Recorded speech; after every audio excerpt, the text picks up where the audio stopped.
ಖಜಾನೆಗೆ ಹಣ ತುಂಬಿಸಲು ಜನರನ್ನ ಸಾಯಿಸಬೇಡಿ. ಮಂತ್ರಿಗೆ ಹಾಸನಾಂಬೆ ಸುತ್ತಲ ಜನರ ಕಷ್ಟ ಹೇಳಿದ ಅಗಿಲೆ ಯೋಗೇಶ್. ಮಾಡಿಲ್ಲ ಈ ಕೂಡಲೇ ತಮ್ಮಲ್ಲಿ ನಿಮಗೆ ಮನವಿ ಮಾಡೋದೇನಂದ್ರೆ ಇಮ್ಮಿಡಿಯೇಟ್ ಈಗ ನಮ್ಮ ಸಂಸದರು ಇಲ್ಲೇ ಇದ್ದಾರೆ, ಅವರು ಗಮನ ಹರಿಸ್ಬೇಕು.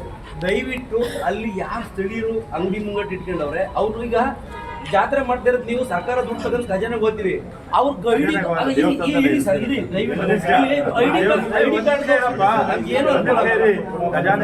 ದೇವಸ್ಥಾನದಲ್ಲೇ ಇರುತ್ತೆ. ಅದರಿಂದ ಏನು ಅನುಕೂಲ ಆಗ್ತಿಲ್ಲ.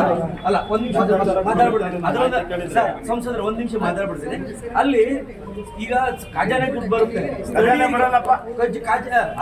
ದೇವಸ್ಥಾನದಲ್ಲಿ ಇರುತ್ತೆ, ಸ್ಥಳೀಯರಿಗೆ ಏನ್ ಅನುಕೂಲ ಆಗುತ್ತೆ, ಸ್ಥಳೀಯರಿಗೆ ಅನುಕೂಲ ಮಾಡಿಕೊಡ್ಬೇಕು ಅಲ್ಲಿ.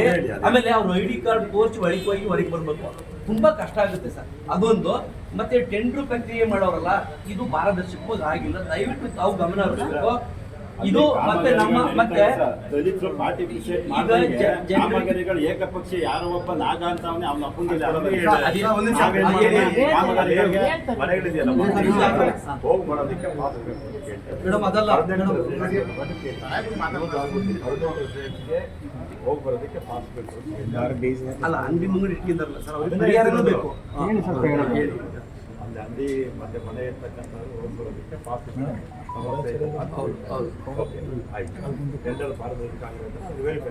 ಆಮೇಲೆ ಸ್ಥಳೀಯರು ನಮ್ಮೂರು ಜಾತ್ರೆ ಸರ್, ನಮ್ಮೂರಿಗೆ ಕಡ್ಡಾಯವಾಗಿ ಲೋಕಲ್ಲರಿಗೆ ದೇವಿ ದರ್ಶನ ಮಾಡಕ್ಕೆ ವ್ಯವಸ್ಥೆ ಮಾಡಬೇಕು. ನೀವು ದುಡ್ಡು ಕೊಟ್ಬಿಟ್ಟು ನಾವು ದುಡ್ಡು ಕೊಟ್ಟು ನೋಡೋದಂದ್ರೆ ಹೆಂಗೆ ಸರ್?